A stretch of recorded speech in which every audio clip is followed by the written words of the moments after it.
Hello and welcome to the No One Likes Us Talking Millwall podcast. My name is Joe Amphlett. How you doing? I'm with today my good mate Ted. Georgie. Georgie's got a bit of a tummy problem today, Georgie, so well done for getting here, mate. And what a pleasure this is. Red Stan, Comrade Stan. Nice to see you, Stan. Very good to see you, Red Joe. Now, Stan, I tell you what, right? We're going to talk in a minute because I'm sure people, if anyone else has tuned in, maybe we'll talk about that in a minute. But I got a lot of abuse recently, and the reason I didn't respond to a lot of it, Stan, was because I was in Cuba, and you'd love it there, mate. You'd love it there. Still communist. Well, yeah. So I probably would do, I must admit. But he could take his union card round. But if I was in Cuba, I wouldn't be worrying about any abuse I get. The phone would be switched off, and that'd be the end of that. It was pretty brutal. or if I was on holiday anywhere else. Well, listen, let's get into this. Because I caused quite a stir, and that was never my intention, right? My big problem is I've got a big mouth. I can't help it. I speak my mind, I wear my heart on my sleeve, and I'm emotional. I won't apologise for being passionate about Millwall Football Club, because that is what I am. For 26 years I've been going down the club. It was my dad's club, it's my grandfather's club. It means a lot to me, and if any people are saying it doesn't, they're completely wrong, right? So the day I went on to Talk Sport and spoke about what happened at the Everton game, I was emotional and I was angry. And I spoke from the heart, but I don't make any apology for what I said because I still stand by it 100%.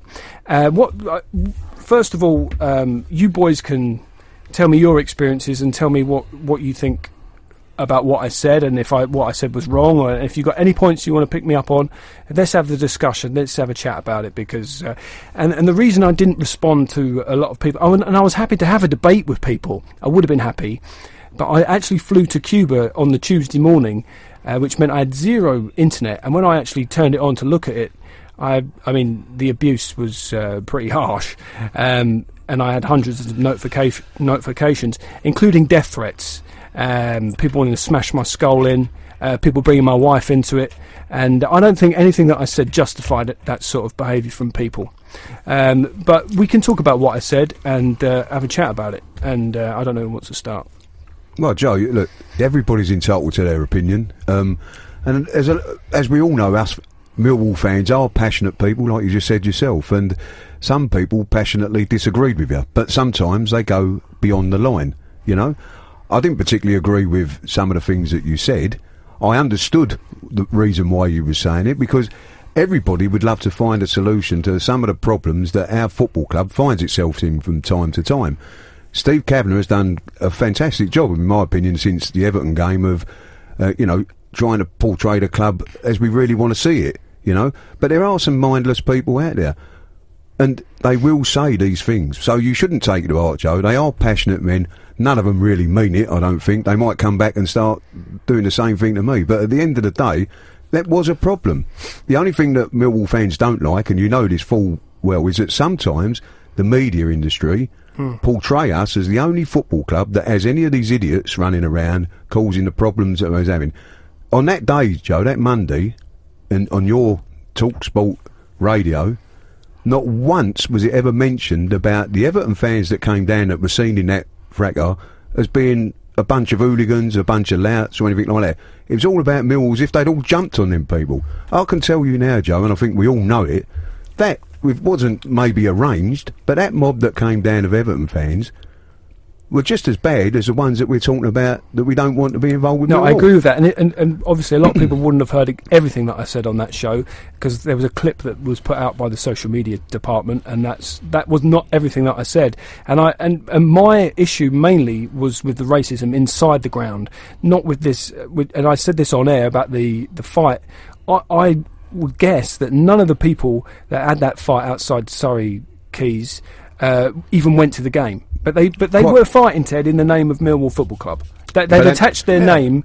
They'd attached the name of Millwall, and they'd come for that fight. But the point, and none of them are probably fans, and even went to the game. So what can the club do about that? No, but the point I'm making, Joe, is the way the media portray it.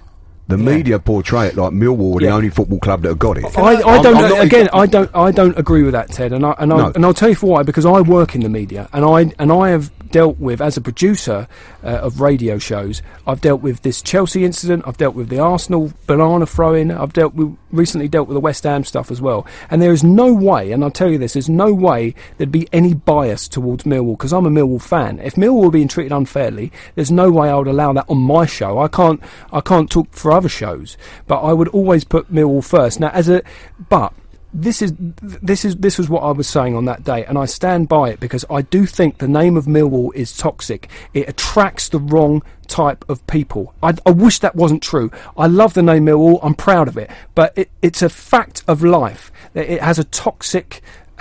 It's a toxic brand, and if you want to get new fans into the club, you're not going to get them from the local area anymore, because it's an ethnic area around the club now. You don't see many black or Asian faces in the ground. That's just a fact of life.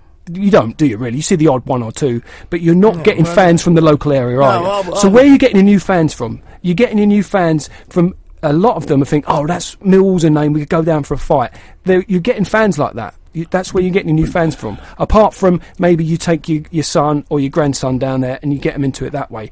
But I'm worried about where we're getting our fans from in the future, and if we're attracting the right type of fans that are just hanging on to this reputation from the past because of our name and reputation in the past, which I want to get rid of. Joe, you know me, you know Ted, you know Stan, you know Graham, all these years, you know the vast majority of Millwall supporters are upright, absolutely, standing George. guys. And I said that on the radio that day. Yeah.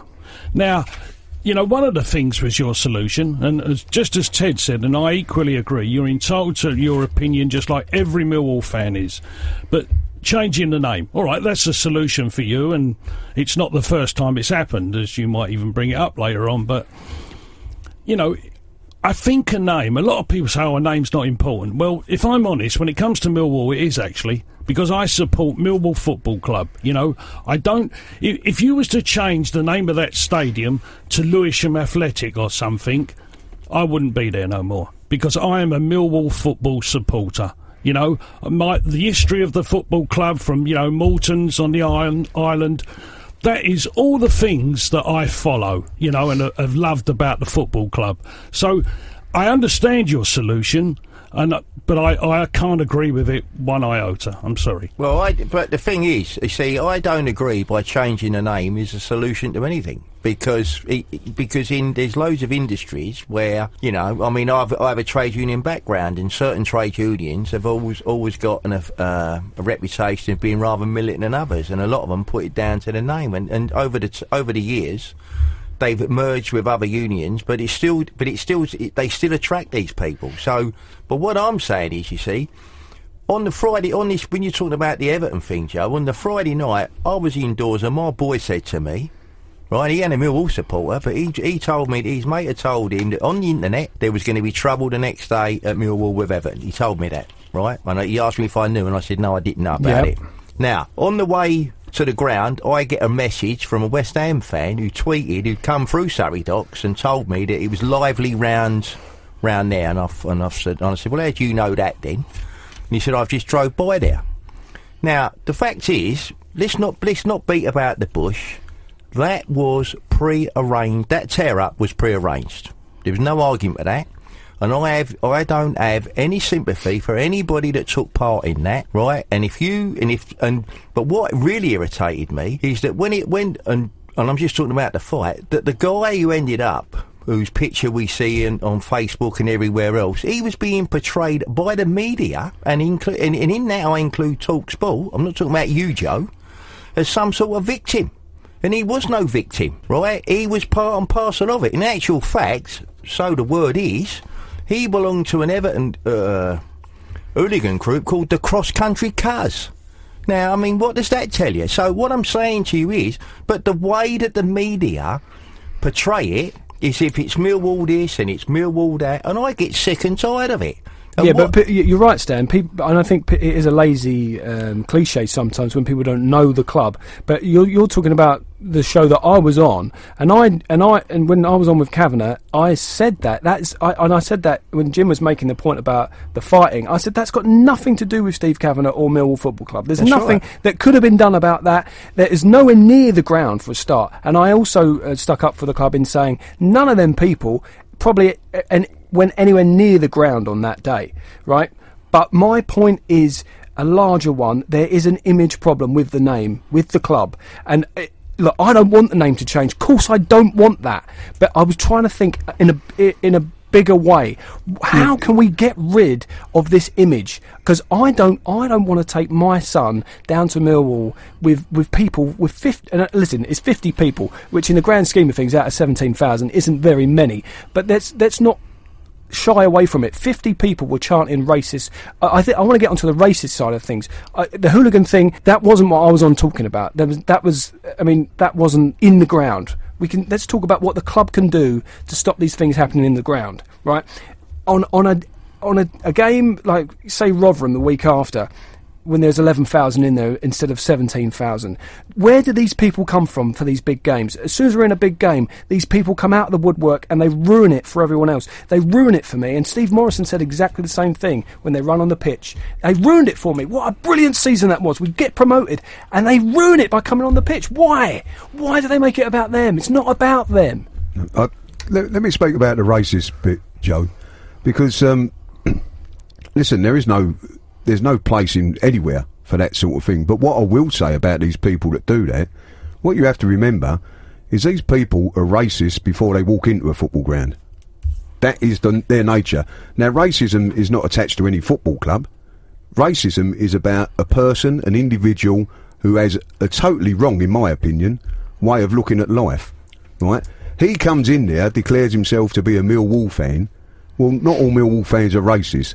But what is with football is a tribal thing, which is where it doesn't matter what colour you are, it's about the shirt you're wearing. If Millwall was a racist club, as a lot of people again sort of try to portray a little bit, why did we vote the likes of Jimmy Abdu as our player of the season?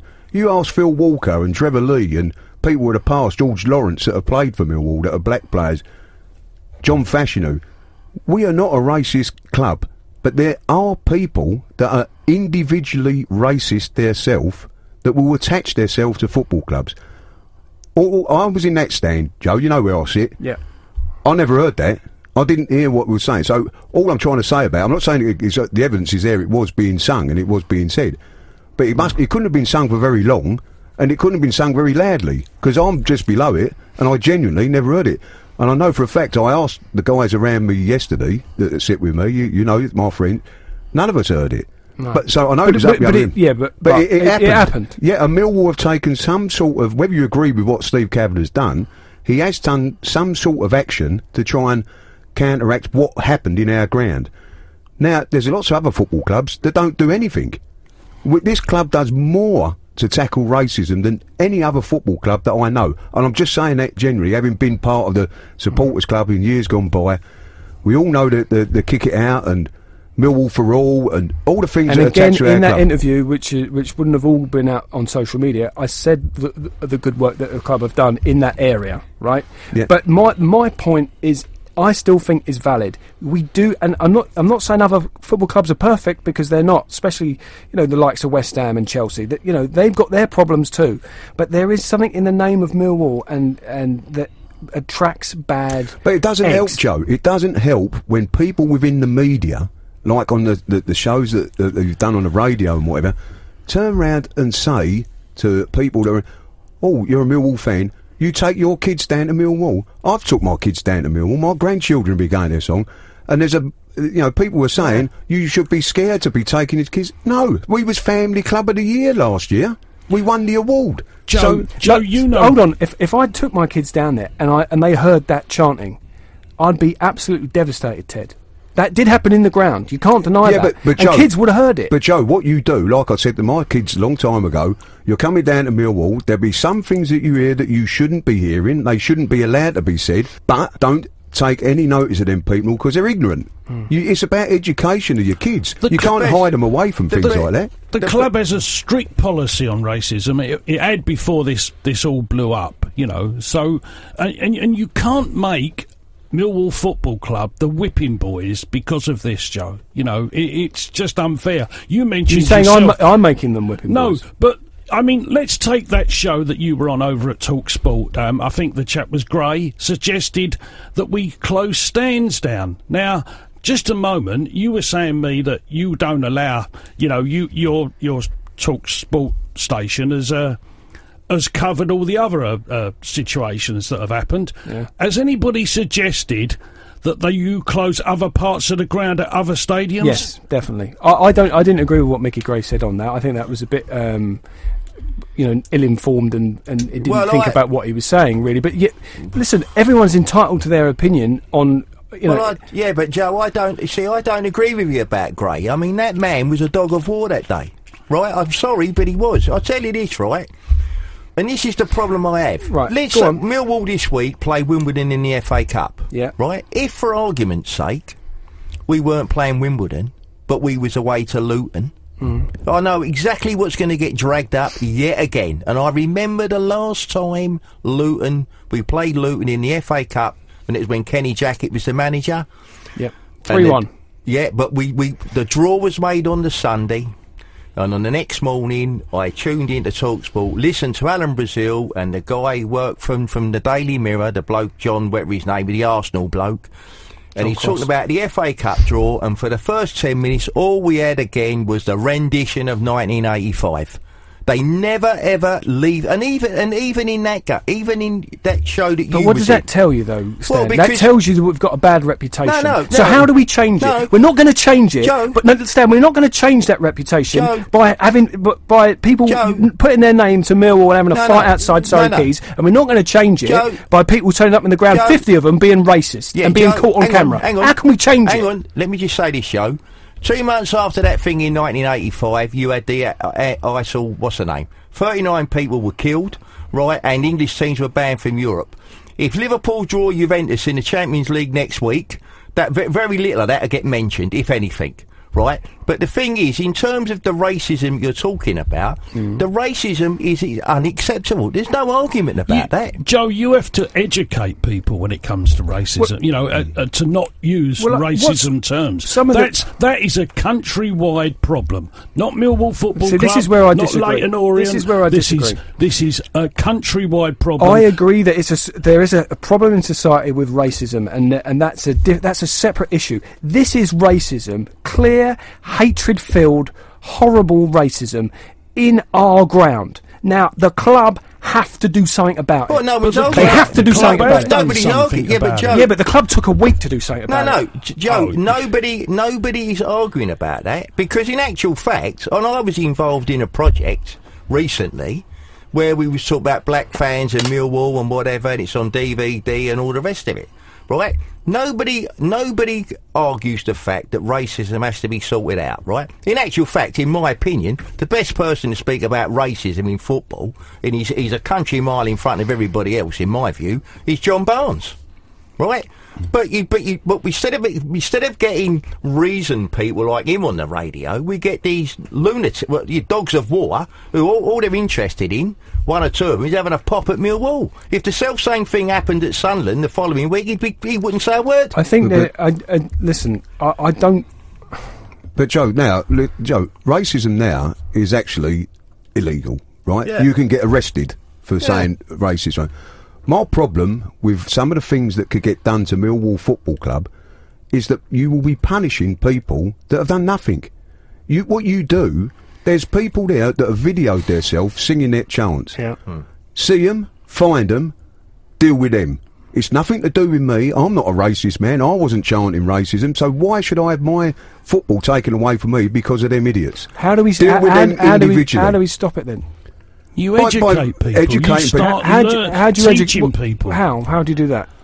Well, if people start getting taken out of the ground for racist chanting, or let's put it this way, they get arrested and get charged and whatever, you're dealing with a person that deserves to be dealt with, and they are going to be suffering the consequences, not the people that are not involved with it. That's my problem with doing things like shutting down stands and whatever.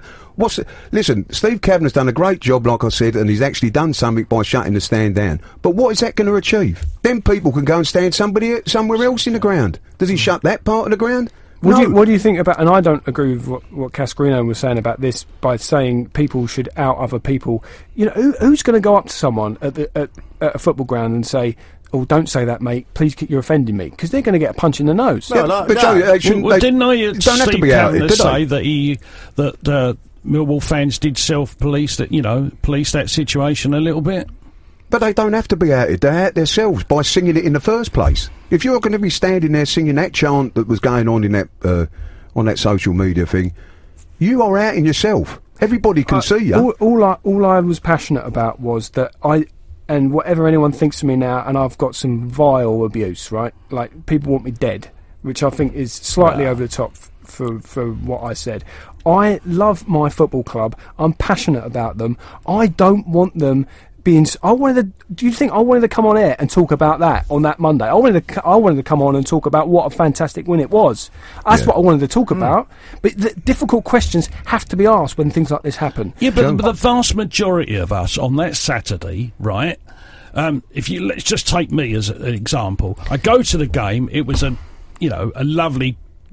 For 18,000 people, well, not the Everton boys, obviously, but for the 16,000 of us, we went to the game, saw a lovely game of FA Cup tie, all came home, thought what a great game that was. It wasn't until I opened the paper the next day that I see 2.5 miles away, guys are fighting, 2.5 miles from the stadium. Well, you can't hold the football club responsible for that. Legally, I don't think you can even begin to get near that. But Joe, to come back to your opinions of what you said and that, I understand you was trying to find some sort of solution that people have been trying to find ever since I've been going to football. Since before football, Joe. Yeah. Before I went to football. I'm 60 this year, so before that they had the problem. It's interesting you say that, Ted, because I was like thinking about, and I was in Cuba. I flew to Cuba the next day, and I was getting all this grief, and I was like, oh God, what an idiot to come up with this idea, right? It was just an idea that came to me pretty much on the spot, and I was like, no one would have ever thought about changing the name. Well, my wife's uncle found this from the South London Press in 1975. This is Gordon Jago talking about Millwall in the 70s, and this is a clipping from the newspaper. It says Jago revealed last week that he'd like to see changes, and fans have reacted sharply to the idea of the club changing its name and address. So Jago wanted to get away from the East End chilly feeling, but he doesn't want to change the character of the club. He thinks Millwall makes some people believe they are still in the Isle of Dogs in the East End, and he reckons Coldblow Lane gives a damp and miserable impression. So he was talking about changing the name in the mid-70s. And unfortunately, but you see, that's the. I mean, them sort of ideas, and people have turned around and said that Gordon Jago is very far-sighted and all that sort of thing. If that name had changed in 1975, Stan, and there would have been uproar at the time, of course there would be. There'd be uproar now. And why do people think I'm so important that someone's going to actually listen to me and the name's going to change? It's not. And from my understanding from listening to a few people that I've spoken to, they wasn't actually so annoyed that I'd suggested a name change. They were annoyed more that I'd brought up other misdemeanours that the fans had caused in the last 5 or 6 years. But that's out in the public. Joe, I've been there in the grounds at Wembley when there's been fighting amongst their own fans. When people run on the pitch, it spoils my enjoyment. But Joe, you know as well as I do, in them situations that you're talking about, like when the fans run on the pitch at Wembley, people were booing them. The majority of Millwall fans were booing them and shouting to them, get off. I said that on that day, Ted. The majority of Millwall fans are brilliant. South London people are brilliant. My family's from South London. My dad's Millwall. My family's Millwall. My friends are Millwall. Of course, they're good they're good people. I never said they weren't. No, but people turned on me, Ted, and said, "Oh, you don't out your own." Well, I will out my own when they are racist and they associate racism with the good name of our club.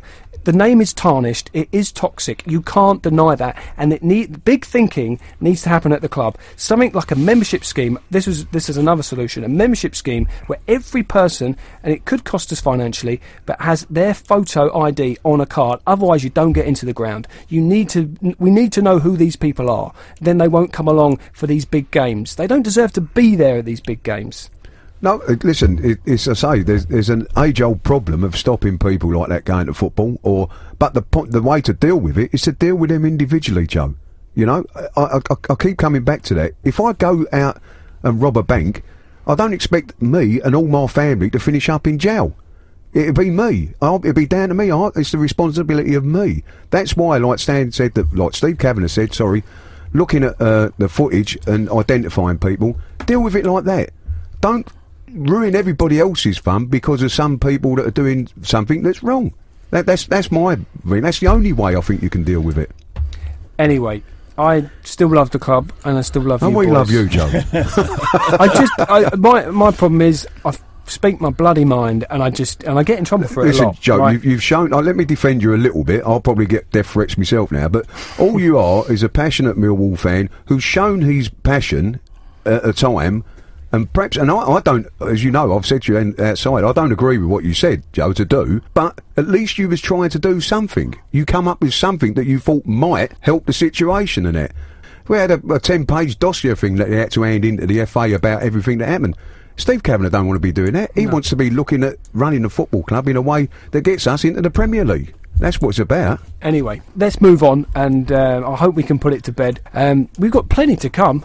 Some grumpy old men, I know you've just heard from them, and a grumpy young one. John Sitton's going to join us. Red Stan's got some tips for how you can get into being a socialist, and if you want to move to Russia, he's got some tips on that, some travel tips. I've been there, John. Of course you have, mate, but you've not been to Cuba. No. He helped you to get there, Joe, didn't he? Do you know what? It's a good time in that holiday, I must admit. While you're there, Joe, do we want to just cover the week, the games that we've played just recently? We can, Jules. Why not? Let's do it. It won't take long. the goal scoring aspect, mate, that's for sure. I'll start if you want. I just think that the one thing that we're lacking, obviously, and I don't need to tell anybody that, is goal scorers. But I think Neil changed it at Middlesbrough. He had a 5 in the middle. We went for one man up front. Now, I thought we could have beat Middlesbrough 4 or 5 goals against them. They didn't look a very good team, and I thought we played excellent. And then, of course, we had a lovely result against Everton, playing pretty much the same way. But we are asking so much of Gregory every single week in that formation. And if we take, not last night, because he changed it back to the old way, but which everybody knows I'm a fan of, but when we played Swansea, I noticed with Gregory up front, and if you are going to play him on his own, when you attack, you've got to get men up there with him quick. And I noticed once Wallace shot down the field, everybody was left behind. And when he tried to pass to Gregory, there must have been 7 men between him and Gregory. And we're a counter-attacking team, and we're biting ourselves in the bum, because we're not got anyone up there. And I also, in the same match, I see Ferguson kick the ball from a distance, and there was nobody and I actually counted them, 7 Swansea players around Gregory. And, if you're going to play that system, you've got to do it better than that, that's for sure. You've got to bring the midfield. If you're playing that way, you need to bring the midfield into play, George. You can't knock it long like we do if we're playing with 2 men up front. And unfortunately, we're caught between a rock and a hard place, if you like. I'm not sure. It worked against Middlesbrough, and it certainly worked against Everton, the way that we played. But with sort of Gregory on his own and 2 wide men, and then Ben, well, it wasn't Ben against Everton, but Ben Thompson came in with Ryan Leonard and Sean Williams. But I sort of think they were expecting Ben Thompson to get up to support Lee Gregory. Well, that's not really his game, I don't think. I don't think he's the right sort of player. I understand why we changed it. Let's face it, we've all called for a plan B at times, whatever, and it certainly worked against Middlesbrough, and it definitely worked against Everton. I'm not sure it's right every time we play. I was a bit disappointed with the way that we actually played against Swansea, certainly in the first half, and I think Neil was. But what we have done, which we had to do, to look on the positive side of things, we've stopped conceding a lot of silly goals. But the only problem with that, we've also stopped scoring at the other end. So I think, I've got to be honest, we're in a relegation battle.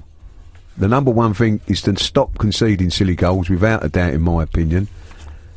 Hopefully, we'll start picking up the odd win by the odd goal here and there, which is the way that we're playing at the moment. But can we criticise the club for the lack of signings in January? Is it, or do we just have to accept that we're a club that can't afford to do it? It just never happened, Joe. Did it? They tried. I'm not being funny. They tried for Rudy Gested, evidently, and then I see what he done after in the game at Newport. And what he said to the fans when they had a go at him, he looked like he wasn't trying. So perhaps he was better off not being with us. But I don't think it was for lack of effort. But it was a strange old transfer window anyway, because not too many people got shuffled around anyway. So.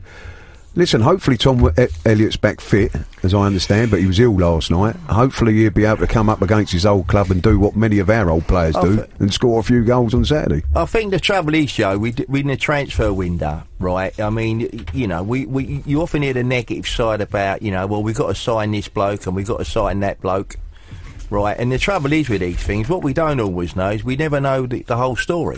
For example, you know, Middlesbrough are after Saville, and we weren't going to sell Saville until we got a replacement. Now, you can argue whether the replacement's good enough or not, but what I'm saying is, until we got the replacement, Saville weren't going anywhere. Now, the problem is, what we don't know is how do we know that when we was chasing somebody, the club who Harris was talking to was saying to him, well, yeah, well, we can do that, but until we get our replacement, that ain't going to happen. Now, we never get to hear him, so it's never that straightforward, but coming back to the way we're playing, I mean, I have a different view because I think that, you know, we play one up front and you have 5 in the middle of the field, okay, and that's okay. But the trouble is you don't want the bloke up front getting isolated, so you've got to get people up there quickly to support him. The problem is with us is that we know, like it happened last night.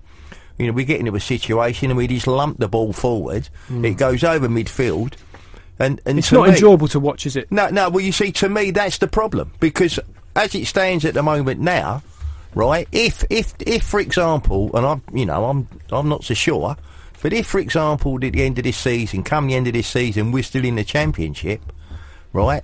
When next season starts, no good playing that sort of football again because you're playing against clubs who don't play that way and they play with the ball on the ground. And all the time you keep lumping it forward, they're going to keep getting the ball, and eventually you will get punished. And that's the problem. It's not the personnel so much. I'll tell you what, Stan, it's the style. Should we emigrate to Russia? No. I mean, I watch these games and I just watch them, and you sit there, and you know, I mean, I have to say this, right? You know, I read this morning bits and pieces about what Neil Harris said last night, and I have to think to myself, well, what game was he looking at last night? Right? I'm not one of these people that get into slagging off the manager, because that's easy to do, but by the same token, there is legitimate criticisms and questions that need to be asked of the manager. Like what? Well, for example, you know, when at the beginning of the season we signed Skagalak. The day we signed him, Neil Harris gives an interview in the Southwark News and turns around and says that he'd been after this man for 3 transfer windows. So you think to yourself, when reading that, you think, well, OK, then he's got the player that he wants. He's been after him for 3 transfer windows. He's hardly played him. We then signed the forwards, Bradshaw, right, record fee and all the rest of it. Up until he got injured, how many times was he getting pitched? And you say, well, hang on a minute, you've paid £1 million for a player here and he's sitting on the bench. What's all that about? Yeah, but at the time he was playing well when he couldn't get in the team. That was quite simple, Stan. The other one, Skagalak, sometimes with a player it don't work. And to me, it looks like it hasn't worked. I was a bit surprised that he didn't go somewhere in January, if I'm honest. I think, you know, there's sometimes you can just see and tell that a player doesn't fit, and I don't think he fits. One thing I will say about Harris is he is the ultimate professional, right? Oh, without a doubt. He is. Yeah. He's very composed, especially after things go wrong or against. You know, he never loses his cool, and that's a very impressive thing. We'll talk a bit more about that in a minute. John Sitton's going to join us next. George is waving his arm, so we're going to have a little break. We'll be right back.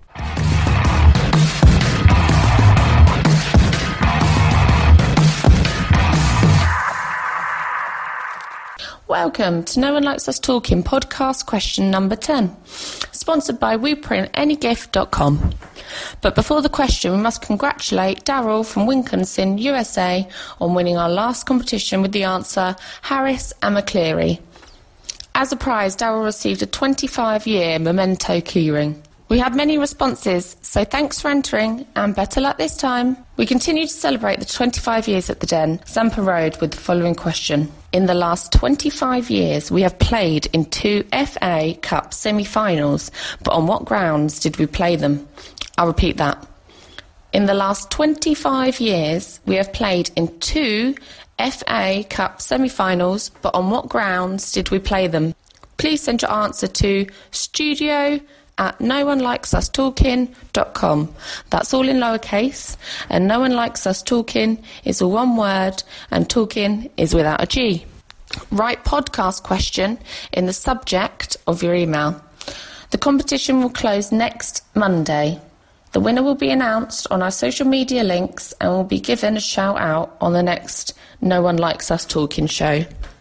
Finally, thanks again to our sponsor, WePrintAnyGift.com. No One Likes Us Talking is also sponsored by Gary at Tower Design and Print Limited, Dean Wilson, Independent Funeral Directors at Elton, Bromley and Lock's Bottom, Reliance South East Cleaning Services covering London, Kent and Sussex, Bexley Steel, Power Industrial Estate, Slade Green Road, Erith, and North East Millwall. You can find our sponsors' details online or at our website at noonelikesUsTalking.com. That is a talking without a G. That's noonelikesUsTalking.com.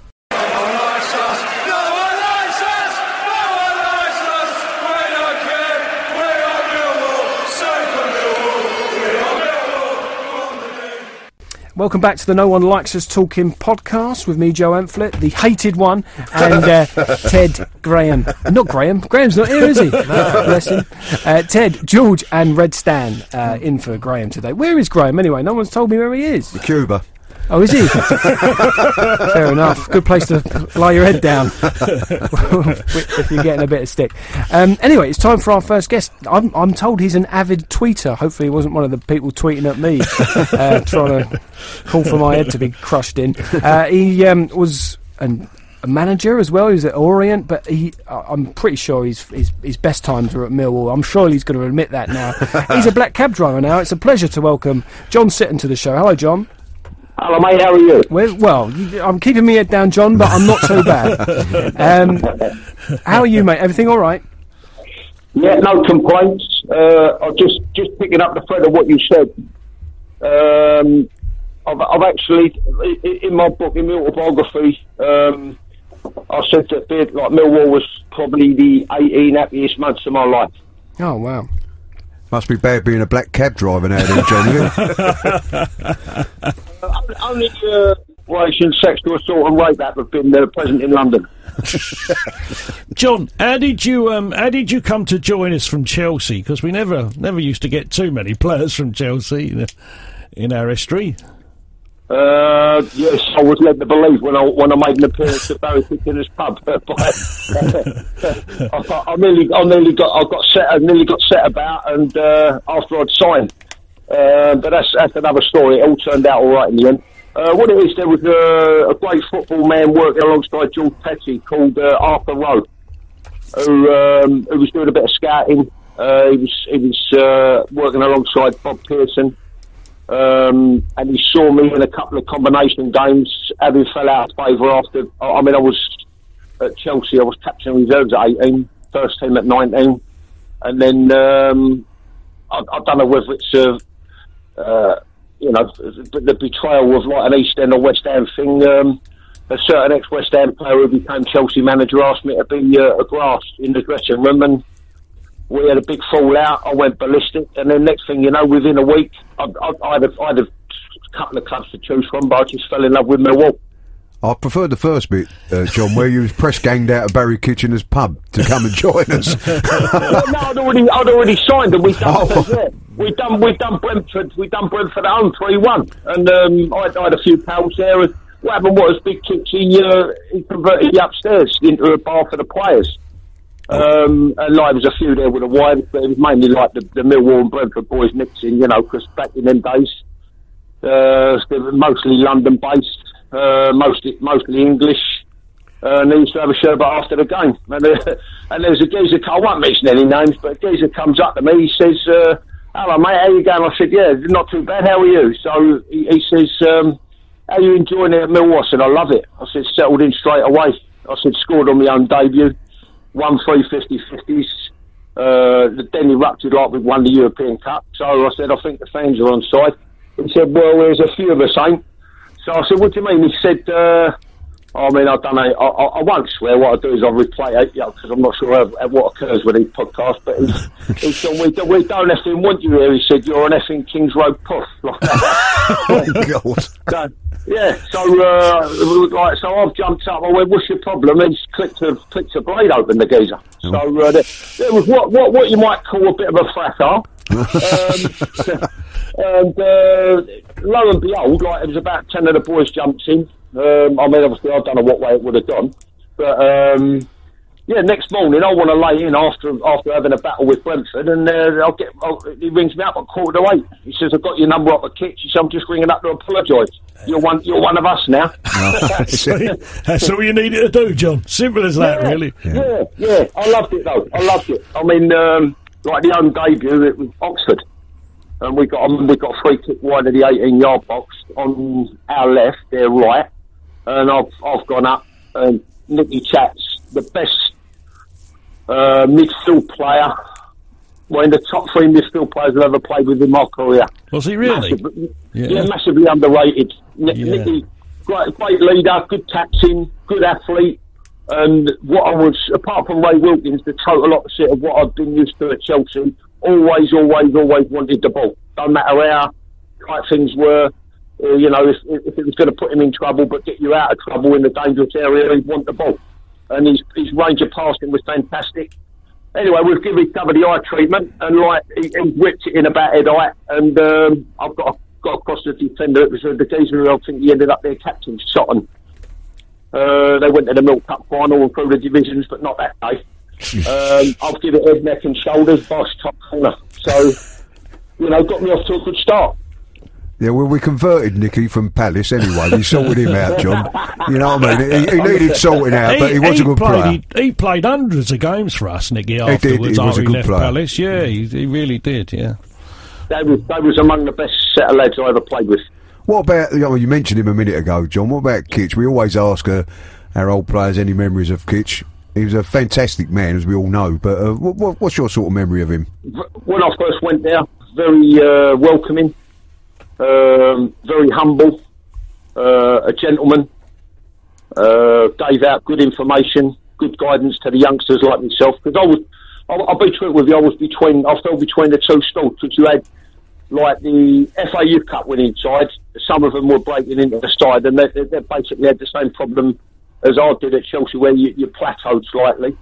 I was a couple of years older than them, but then like a lot younger than the likes of Kitch and Mel Blythe, Nicky Cats, Johnny Mitchell, Johnny Lyons. No, but Kitch, he couldn't do enough for me to help me settle in.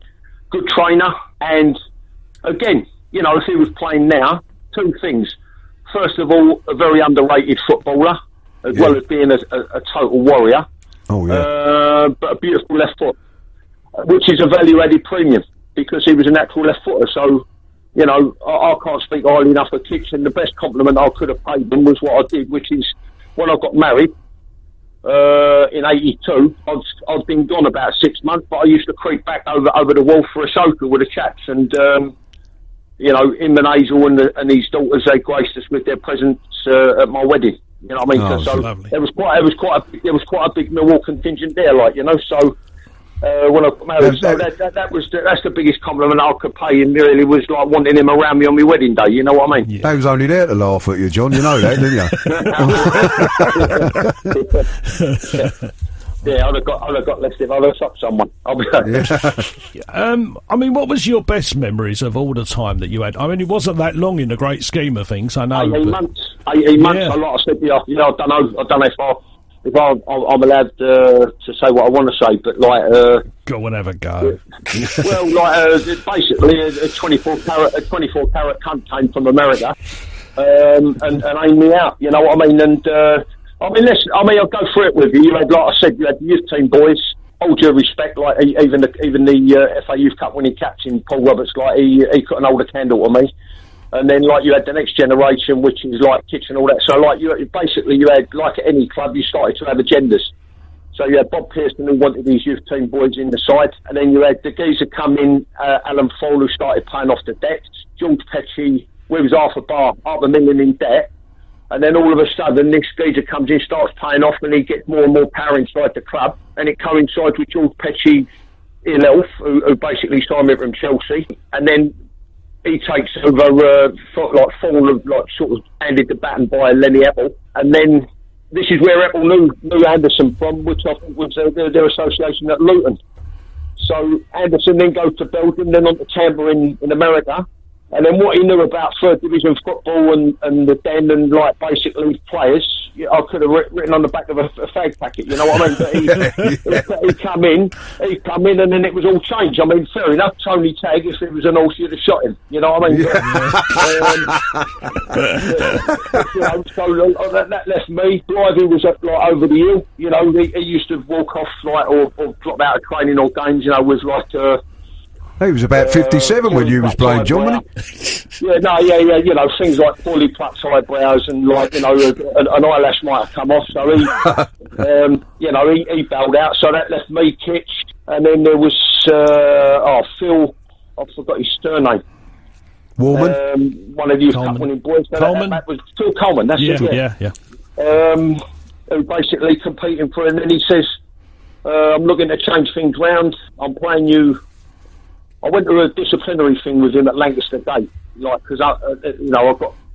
It might surprise you, but I got booked on the other occasion. No, right. Yeah, that is a surprise, John. Yeah, we don't remember that one, John. So anyway, I just come back from suspension, and then, like, what they've done there was a game, like a reserve game for me to get me fitness back. And then they, believe it or not, they called Barry back from his pub, said, we want you to play centre half. We're going to play sixth right back because someone's coming to look at him. Turned out to be Keith Peacock at Gillingham, and I didn't even know. But Anderson was looking to aim me out, and then I was replaced by. They were saying, like, it could be Big Six and Big Sam at the back. So I said, no. I said, what you mean? It's Big Six and Fat Sam. Anyway, he turns up, and I won't go into detail, but he started to tell us a few things, Sammy Allardyce. He ended up like rent-free mansion in Altington, I think it was. It was on about 5 times my basic and 10 times my signing on fee. So I ended up at Gillingham, and, like, you know, sorry to say it, because I love Millwall, and if I could have done, I'd have dressed up in drag and been the tea ladies. You know what I mean? I'd have stayed there for 15 years. But I went to Gillingham, and, like, I was well pleased that we finished well above them in the league. I think we just missed out on promotion, and I think Millwall finished about 9th. Whatever happened to that Sam Allardyce anyway, John? Yeah. Well, I'll tell you what. I'll tell you one thing that ain't changed is somebody habits. in terms of how he got settled up. You know what I mean? How he got. You say no more. Do you still meet? Do you still see any of the old players, John? You know, socially, have a beer with them?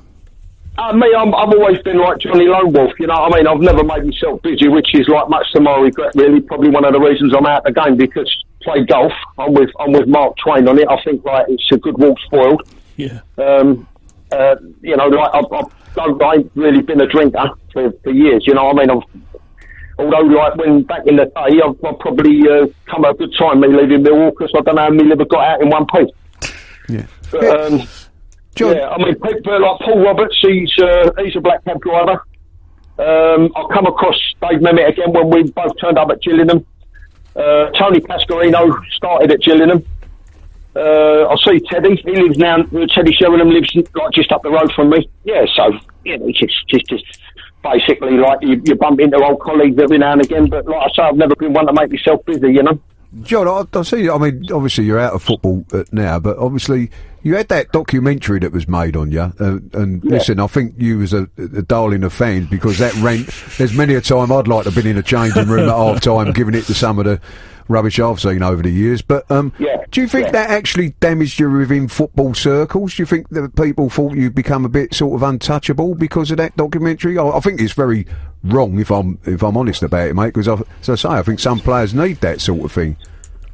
Yeah, I mean, it's very kind of you to say that. Listen, again, I can only reference my book. Like, it's sold out 4 times now. Basically, football it sort of mirrors society, but it's more magnified, if you want, amplified. It's full of duplicity and hypocrisy. Now, I've been in dressing rooms where I've seen a manager fight a player. I've seen Frank Clark chin an opposition player in the tunnel. I've seen the teapots go everywhere and blah, blah, blah. So, the fact that I meant it, rather than just putting on a bit of a Laurence Olivier, because there's no way, when they talk about like a team reflecting their manager, the mistake I made was thinking like players would approach training and playing the way I did, and I just couldn't forgive the capitulation. I mean, the circumstances around it was the fact that I was juggling 6 jobs. Yeah. And basically my frustrations manifested themselves in what you saw on the telly. Yeah, John, staying here, I'm listening very carefully, and especially I've heard a lot about this video where you got, you told them in no uncertain terms what you thought of them. Yeah. Now, let me just ask you this, all right? Do you? I mean, all right, I've seen bits of it, and and that's fair enough. Do you think today, if you was managing today, or somebody was like that, was getting stuck in to what they call the modern players? Do you think? Yes. Do you think that would? How do you think that would go down today, in your opinion? Well, I think it's as standard as it always has been. There's players who can handle it, and there's players who can't. I've just been reading a fantastic article about Sol Campbell, and he said, look, at the end of the day, he said, I'm a football manager. I can't have 5, 6, 7, 10 different meetings with 10 individuals. He said, your time's short, half time's short, pre-match is short. You've got to get said what needs to be said. Now, the bottom line is, like I said, some players can handle it, some players can't. And I think you've got to bear in mind I was a baby, like Tony Gale said to me, a good mate of mine, Gally, he was a baby. I was 34 when I took that job. Young and good looking, John. Say again, mate? Young and good looking. Yeah. I don't know, younger. I've always been pretty, but you know what I mean. But like I say, in football terms, I mean the bottom line is, if I can draw an analogy, I had a proper few run-ins with Frank Clark at Leighton Orient. In the end, I said I think you're cheating and you're not convinced by your own signings, because what used to happen, he used to rip into me, and I used to go, what? And I've just one man of the match again, or player of the month, and 1 minute he's saying I'm delighted with you, and he said, look, put a towel around you, come in the office and have a drop of scotch. And I said, look, Frank, I don't think, so what's it all about? Give me the SP. So he said to me, look, there's players in there, he said, if I ruck them, they'll crumble. He said, and I know that you can handle it. And on top of that, he said, if they can see you, man of the match, player of the month, etc., getting a bit of a beating up with me, he said, I think, where does that leave me? But without me actually having a pop at him. I said, well, I think it's dishonest. I said, I'm not here to be your fucking verbal punch bag, you know what I mean? I just think, tell it as it is, although I will say, with the benefit of experience and hindsight, I would have, should have, and could have toned it down a bit. And if it was now, obviously, you'd pull people to one side, maybe. But what I wanted is, see, the motive behind it is you're looking for a reaction. You're challenging their professional pride. You're challenging their pride as men. You're challenging their ego. You're challenging their mentality, their mental toughness, whether they want to win sometimes. And I just say, look, because people talk about passion, but I think it's like anything. I don't think you can play football without a little bit of anger. And sometimes you're just trying to get the adrenaline up. And that's all it was, because there was nothing ever going to come of it. You know what I mean? Quite what I said. But like I told you, all the jobs I was doing, I think the frustration manifested itself in what come out. It's come out, yeah. John, did you say you're good friends with Tony Gale? Yes, mate, yeah. Oh, listen, you tell him you was on a podcast, talk to Ted, and Ted said, could you tell me about the time West Ham played Millwall, and we got in a black cab, and we went out with our wives afterwards? I met him after the game. I'm a good mate of his as well, John. Yeah, lovely boy. I mean, we was together as kids. He started life at Chelsea, That's right, yeah, no, I know, Chelsea boy, really. Don't tell them West Ham fans that, but his family, was out of Putney. Yeah, Peter was a black cab driver, his dad, wasn't he? Beg your pardon, Pimlico. Yeah, Pimlico, yeah, that's where my wife's from, so that's how I know Tony, through my wife. But I asked him about the journey back from Millwall when they beat us 1-0, but he still ain't giving me 50p back that I threw at him anyway. But ask him about that, John. Did you tip in? Many times, mate, many times. So just like a cabbie. Yeah. No, they're great lads. Good lads, yeah. Well, we've sort of calling a halt to it now, John, but we'd just like to thank you very much because you were never short of being a character, that's for sure, mate. We'll have to have you on again, mate. We'll have to have you on again. Let me just tell you, I'm going to come back again the way Ronnie Harris come back at them when they've done the thing on the FA Cup, because I get a load of bollocks on Twitter, like Chelsea fans who don't know what they're looking at, you know what I mean? And they've got a good idea Saturday, and I said, well, don't fucking take it out on me, you know what I mean? Yes. But you don't get to play 500 games just by being a character. No. That's it, mate. When Ronnie said, like, you don't play 800 games just by kicking people up in the air. That's very true, mate. Very true. I'm going to tell you. I fancied a few. I think it was a fantastic point last night and a fantastic clean sheet. I think Saturday there'll be Friday, Saturday, Sunday. I think there'll be a few upsets. I don't think Millwall will be one of them. Let's hope not, mate. I think they'll go there. I think they'll turn. There won't be no rumbling on Wimbledon Common. I'm telling you that now. You think we'll survive this season, John? I do. Yeah, I do. Good. Yeah, I do. I mean, last night, I mean, at the end of the day, it's a blinding clean sheet, despite what people may or may not think. And I just think it's a shame that it's not done on a more consistent basis. Because I'm looking at it earlier on, I've calculated something like 16 points down the drain. Yeah, that's right. Yeah. With regard to wins, potential wins that became draws or potential draws that became defeats. You know what I mean? Yeah. But I just think my personal opinion, looking at it from a distance, because I've never been busy. I think Neil Harris has done a magnificent job, fantastic job. Well, and I think Neil are going to be all right. We agree with that, John. Cheers, mate. Yeah, thanks for coming on, John. It's an honour. It's an honour.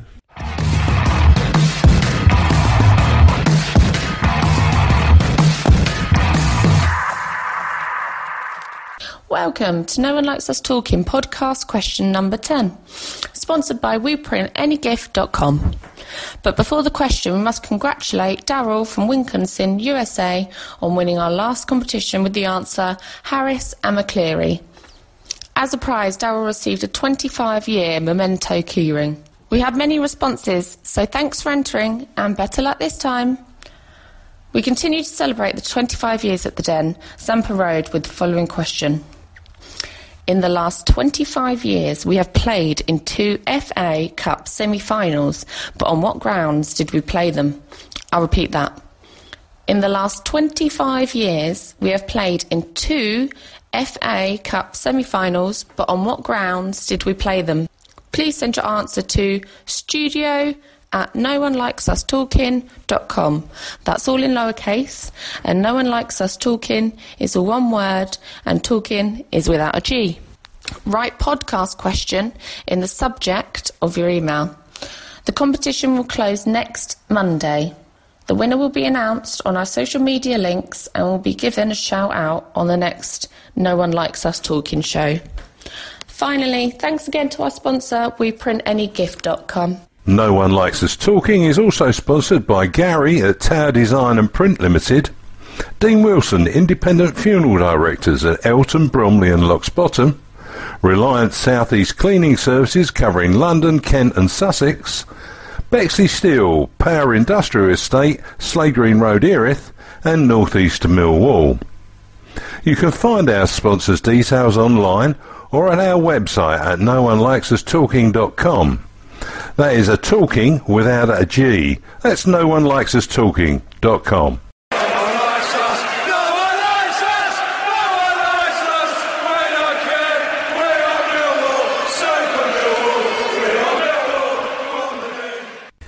Welcome back to the No One Likes Us Talking podcast. Joe Amphlett here with Ted, George and Red Stan. And thanks to John Sitton for joining us. Boys, it's time for questions for the show. What a great feature this is. The question was this week, is it possible to maintain championship status, let alone progress to the Premier League, on what must be one of the lowest budgets in the league. So we've got some emails from our listeners, boys, which we're going to go through, if that's okay. Yeah, far away, Joe. Wonderful. Okay, here we go then. This is from Daryl. No, we'll start with Ron. Sorry, Ron Haynes. He says, in a word, no. We need to prioritise the positions that need strengthening and not get in players just because they're available. For example, Scalak, Marshall and Pearce. When one decent striker would have made all the difference. We possibly only have one decent quality striker fit at the club at the moment. I am losing faith big time with our management team. Ron. It was a bit drastic, I think. I wouldn't say that. I mean, looking at the three players that he names there, two of them are certainly good. Pearce had a good game against Hull. He's, but you can't see him shoving Hutch or Jake Cooper out of the way at the moment. Ben Marshall, I think, is just finding a bit of match fitness, and I'm sure Ben will come good. I'm sure he's getting there with every game. Scalak's the one problem because of the things that Neil said that Stan said earlier about chasing them, and he just doesn't seem to be doing it. He doesn't seem to be what we thought he was. But then Neil Harris is not the first man to get it wrong with one transfer. By and large, the transfers we've done have been pretty good. This is Daryl. You can hear me, guys, can't you? Because my headphones have gone all dodgy. Can hear you so lovely, Joe. Oh, thanks, Julie. This is Daryl from Milwaukee, Wisconsin, USA. Daryl is saying, I don't think the Premier League is realistic under these circumstances. It would take an effort similar to Cardiff City to get promoted to the Premier League, where obviously their players have rallied behind Neil Warnock and put an incredible, well-organised effort week after week. Millwall's best hopes of ever being promoted to the Premier League will lie in its ability to produce extremely talented homegrown players who love the club and the gaffer to the point they are willing to take less in wages to wear the shirt. Is that the only way we're going to get promoted under these circumstances? Well, if you go back to their team that actually went up, they had heart and played with passion, and there has to be a degree of that, but there has to be a degree of guile, skill, and all of that to go with it. So it's a case of several. But the only problem I have with it is, I mean, I've read the letter, and I think it's a very good letter or email. But I mean, for me, he mentions about the youngsters, right? And I don't disagree with it. I mean, one have to be good enough, but equally, what Harris has to do is do to them what Billy Bond's done to him. Give them the chance, and he seems reluctant to do that. The only other trouble with it, Joe, is that the young players today, we live in a world where, we used to watch football where young players would get the opportunity in the first team at a young age, and went on to be the likes of Timmy Cahill, Stephen Reeds and whatever. In this day and age, if a player's that good in the academies and that, more often than not, the big boys come along and nick them before they even get a chance to get in the first team. They used to prove themselves in the first team before they got sold. Now they're taking them before you get a chance. So it's idealistic that we want our homegrown players to come through and that, but in reality, I think it's getting more and more difficult for that to happen. I mean, if you take for example, Sid's been out on about four loans, isn't he? I mean, when's he going to come back and get a chance? Absolutely. Holloway thought he was a captain. This is Tom Phipps. He says, "Hi team, I think we have enough in hand to maintain our championship status, as I believe that there are some pretty poor teams in our division." I think he's right there. I think the three in the bottom three will be the three that go down. But he says, as for mounting a challenge for a Premier League spot, that's a different matter. We would need to break the financial fair play rules, as we do not have the turnover to support the revenue needed, and the chairman board cannot do this all on their own. The risk is to be saddled with crippling debts if such an ambitious venture does not come off. Well, I'm not sure with I do understand what Tom's saying about the the money situation, but I'm not sure that there's 6 teams now that are really sort of in that bottom section, and we're one of them, and I'm not sure that it's quite as clear cut as you were saying there, Joe, I'm afraid. Okay. Sean Ryan says, load of rubbish, pay peanuts, get monkeys. Bill Finch says, not getting a striker cost us big this time. It's not just a budget. Says James Stewart. He says, as a fan, we all want to bring in 4 or 5 players. Truth is that we don't know what happens behind the scenes. I'm sure we'll stay up. And this is Emma, the wonderful Emma. Really like Emma. We have a generous chairman who has pumped millions into our club. I can't keep that voice up.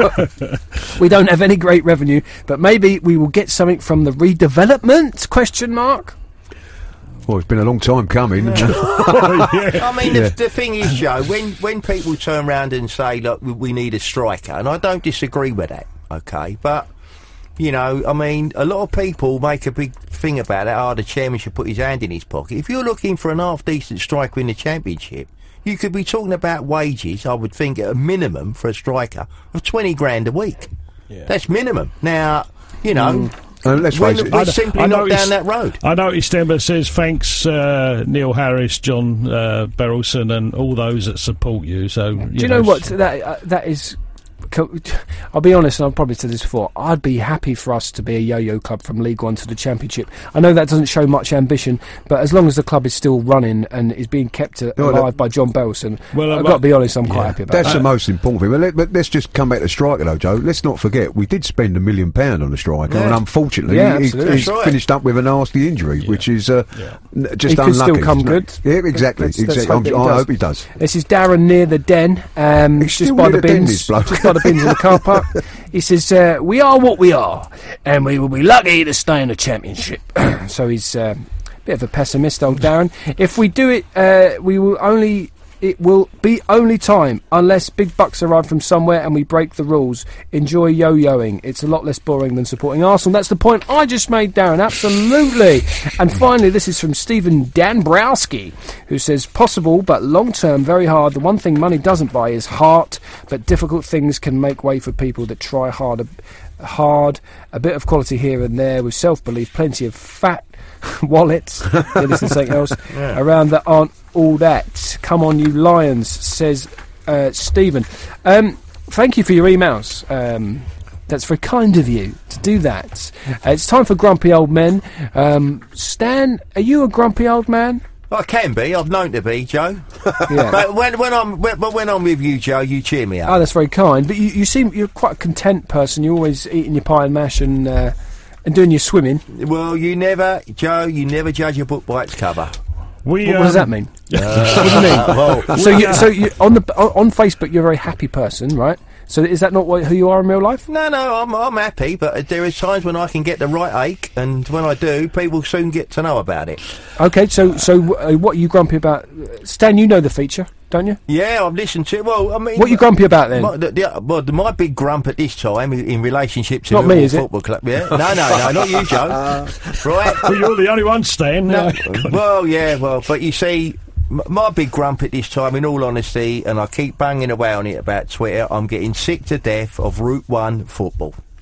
And I think that will be the undoing of this side. All what we're talking about today, and even if we stay in the Championship this year, it's going, something's going to have to change, because we can't keep playing that because people have worked us out.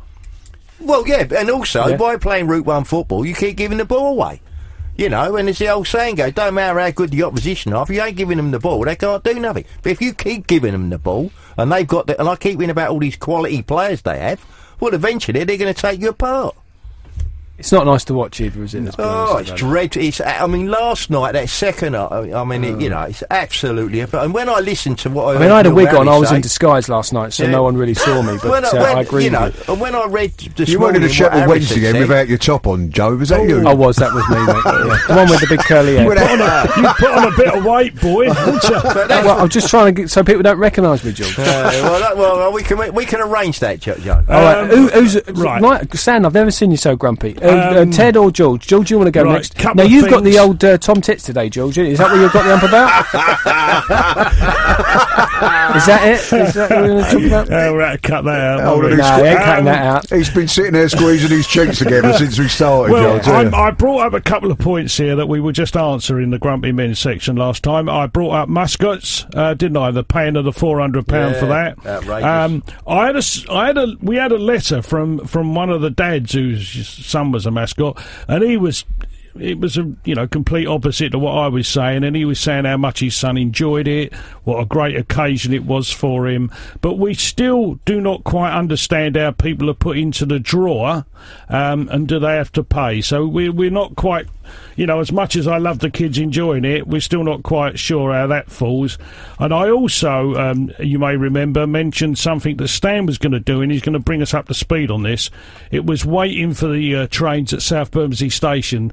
And does he get the about this? Yeah, now, you went to a meeting, Stan, I believe. Now you're seeing grumpy old man. Not moaning again. It's not about. It's not about waiting for the train. Waiting for the train's no problem. It's getting in on the platform's the problem.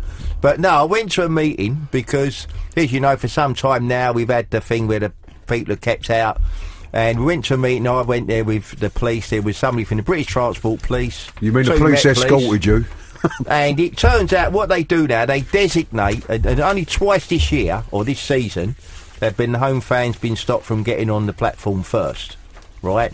Because apparently what happens is they designate a train for the away supporters, especially if they're out of town, and they want to get to Euston or wherever it is, and they're out of the way. So, because if you take, for example, Everton, if for example, when we played Everton, if that had been a 3 o'clock kick-off, the last train that leaves London to get back to Liverpool that night would have been 6:30. So they want to haul them out, you know. So, but it's all under review. But it was a very eventful meeting, and I think we just need to keep an eye on it. I wish I was there, Stan. I wish I was there.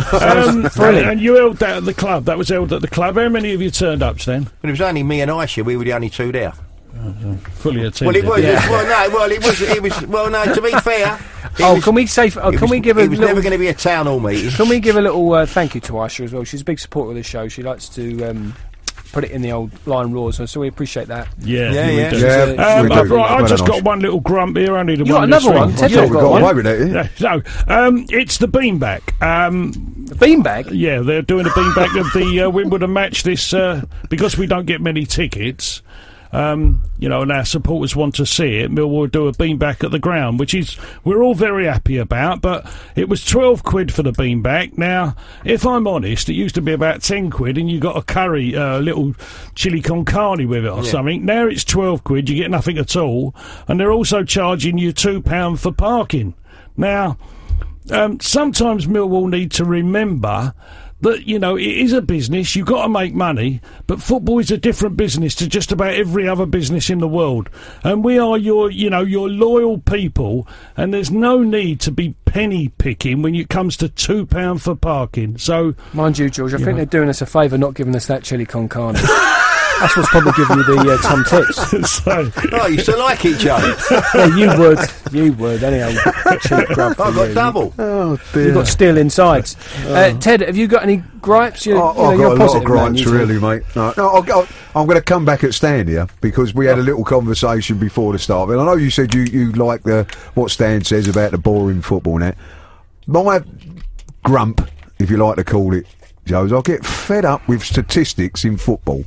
Because what does statistics mean, right? As we've said before, you can have a game, and more often than not in the games that Millwall play, they have less possession than the opposition, or statistically wise. And I hark back to a game last year when we played Norwich, when Norwich had 70% of the possession, and we only had 30%, obviously, but we won 4-0. The object of the game is to get the ball in the back of the net. I don't care if it takes 2 passes, 3 passes, 43 passes, but try and get the thing in the back of the net. Some of this ticky-tacky football that you watch sometimes, I think the pitch is the wrong way round because they go from one side of the pitch to the other. When I don't mind it being switched quickly so that they can get into the space and then attack. But when it just goes backwards and forwards, Joe, I don't know about you, but it bores me. It bores me. Yeah, but I would tend to agree with that. I mean, what I'm saying is I want to see the ball played on the floor instead of up in the air. And I want to see us in an attacking mode. So when we're doing that, we can do some real broken field running. I've got a solution for you, What about Stan? poor old Jake Cooper? Can we hurry up? I've got to go to the toilet. Yeah, actually, we should. Stan, I've got a solution for you.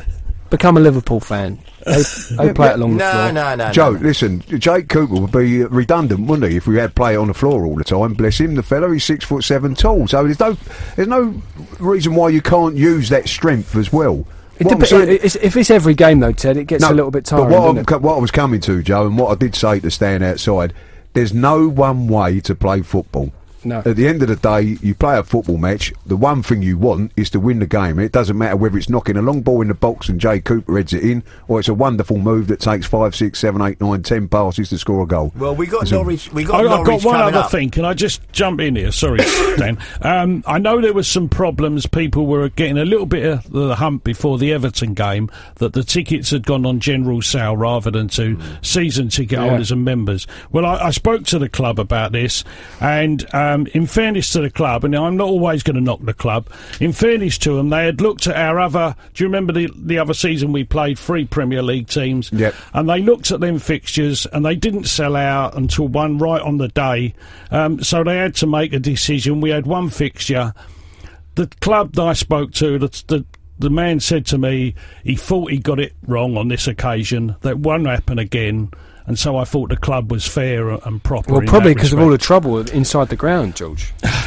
No, serious. You're selling these tickets to anyone. Who are these people that are buying tickets? Then in fairness, he did tell me. Sorry, but you give your tickets. You put your tickets on sale first of all to your season ticket holders, then to your members, and then the general public if you haven't sold out. I don't care if you're not sold out before. It's money. They always think about money. Let me defend the club hero, and I don't do that very often. It was a bad decision, though, wasn't it? Yes, and he admitted that, but he also told me that 90% of the tickets had gone to season ticket holders and members anyway, so he was quite happy about that. Good. Wonderful. Okay, I'm sorry if I offended anyone. I apologise. Please don't kick my head in. I'd like to still go down the den and support the team that I've supported since I was 9 years old. And thank you for that. And, Joe, you're full of shit, unlike George. I'm only joking, mate. No. Ted, I just speak my mind, and it gets me in trouble. And, Well, I know the feeling, Joe, about when people speak their mind. Well, let's hope we can get a good result against Wimbledon. That's all we want, Georgie, and let's just hope we're in the news for the right reasons. We win that, Joe. Then we got the quarter-finals, which I've had a vision. It's Palace at home, so we beat them. We always beat them. Guess what? We're at Wembley again. Right. Yes. Shut it up, Joe. I've got to go to the toilet. Yeah, lovely. All right. That was Joe's last show, but the team of Ted, George and Graham and subs from our bench will return again in March. Bye for now.